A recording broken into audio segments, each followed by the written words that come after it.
नाजरीन सदाए हिंद उर्दू में आपका खैर मकदम है। मैं हूं इम्तियाजुल्लाह खान काशफी।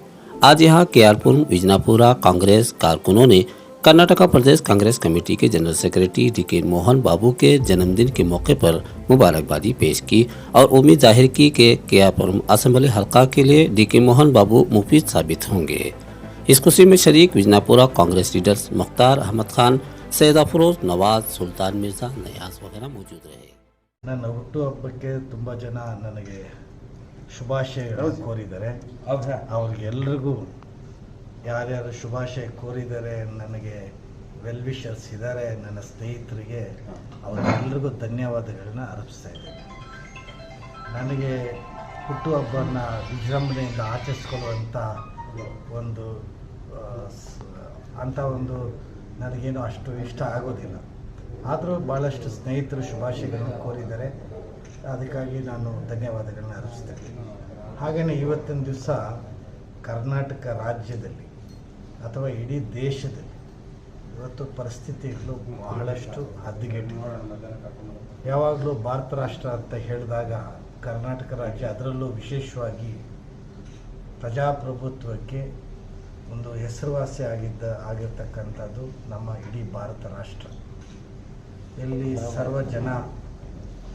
ಸರ್ವ ಜನರು ಸುಖದಿಂದ ಬಾಳುವಂಥ ಒಂದು ವ್ಯವಸ್ಥೆ ನಮ್ಮ ರಾಷ್ಟ್ರದಲ್ಲಿ ಬುನಾದಿಯನ್ನು ಹಾಕಿದ್ದಾರೆ ನಮ್ಮ ಪೂರ್ವಿಕರು. ಆದರೆ ಇವತ್ತಿನ ಪರಿಸ್ಥಿತಿಗಳು ಭಾಳಷ್ಟು ಕೆಲವು ಜನ ಇವತ್ತು ಅಂಥ ಒಂದು ಶಾಂತಿಯಾಗಿರ್ತಕ್ಕಂಥ ಒಂದು ಪರಿಸ್ಥಿತಿಯನ್ನು ಹದಗೆಡಿಸುವಂಥ ಒಂದು ಕೆಲಸವನ್ನು ಮಾಡ್ತಾಯಿದ್ದಾರೆ. ಬಹುಶಃ ನಮ್ಮ ಜನ ಭಾಳಷ್ಟು ಬುದ್ಧಿವಂತರಿದ್ದಾರೆ. ಅದನ್ನು ಯಾವಾಗ ಹೇಗೆ ಕಿತ್ತಾಕ್ಬೋದು ಅಂತ ಹೇಳಿ ಅವ್ರಿಗೆಲ್ಲರೂ ಗೊತ್ತಿದೆ. ಆದರೆ ಈಗ ಅದಕ್ಕೆ ಸ್ವಲ್ಪ ಜಾಸ್ತಿ ಸಾಕಷ್ಟು ಪ್ರಚಾರಗಳು ಸಿಕ್ಕುವಂಥ ಒಂದು ವ್ಯವಸ್ಥೆ ಇವತ್ತಿನ ದಿವಸ ಇಡೀ ರಾಷ್ಟ್ರದಲ್ಲಾಗಿದೆ. ಬಹುಶಃ ಇದು ತುಂಬ ದಿನಗಳ ಕಾಲ ನಿಲ್ಲುವಂಥದ್ದಲ್ಲ. ಯಾಕೆಂತ ಹೇಳಿದ್ರೆ ನಮ್ಮ ರಾಷ್ಟ್ರದ ಬುನಾದಿ ಅಂಥದ್ದು. ನಮ್ಮ ರಾಷ್ಟ್ರದಲ್ಲಿ ಎಲ್ಲ ಥರವಾದ ಸನಾತನ ಪರಿಸ್ಥಿತಿಗಳು, ಸನಾತನ ಧರ್ಮ, ಹಾಗೆಯೇ ನಮ್ಮ ಇಡೀ ರಾಷ್ಟ್ರದಲ್ಲಿರ್ತಕ್ಕಂಥ ಧರ್ಮ ಏನಿದೆ, ಎಲ್ಲ ಸೈಂಟಿಫಿಕ್, ಎಲ್ಲ ಸಮಾಜದ ವರ್ಗದ ಜನ ಇದಕ್ಕೆ ಬುನಾದಿ ಹಾಕಿರ್ತಕ್ಕಂಥದ್ದು. ಹಾಗಾಗಿ ಇವರ ಚೇಷ್ಟೆಗಳಾಗಲಿ, ಇವರ ಕುಚೋದ್ಯ ಶಾಂತಿ ಕದಡುವಂಥ ಒಂದು ವ್ಯವಸ್ಥೆ ಆಗಲಿ ಇಲ್ಲಿ ಸಫಲ ಆಗೋದಿಲ್ಲ. ಹಾಗಾಗಿ ನೀವೆಲ್ಲರೂ ಸೇರಿ ನಾವು ಶಾಂತಿಯಾಗಿ ಅಂಥ ಒಂದು ಪರಿಸ್ಥಿತಿಗೆ ಕಾಯೋಣ.